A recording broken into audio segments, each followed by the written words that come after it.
remember we went out to the site, and the town center was just like a desert, this empty piece of land. Probably there were some residential flats, but not all those restaurants, community centers, churches, they were all non-existent at the time. This young and growing town centre, a contrast today with its many residential flats, dining options and places of worship, is Toa Payoh. You may recall it as the home of the iconic Dragon Playground, but this red and white building is another landmark here that many will remember fondly, the Toa Payoh Public Library. Located at 6 Toa Payoh Central, it opened in 1974, which makes it just over 50 years old. It's also the second full-time branch library after Queenstown Library was opened in 1970. Besides serving patrons, the library was the headquarters for the part-time branch libraries and mobile library service.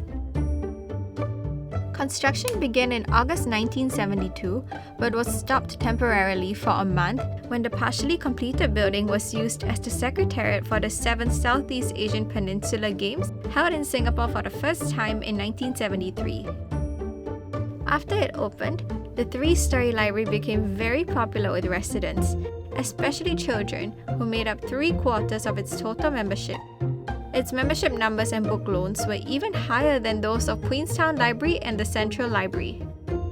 The demand was so strong that within its first year, the library extended its hours from 50 to 63 a week and increased the seating capacity of its adult and young people's reading room from 180 to 220. Just 2 years later, the library had to add 100 more chairs. At the time, seats were prioritized for patrons borrowing books or using reference materials.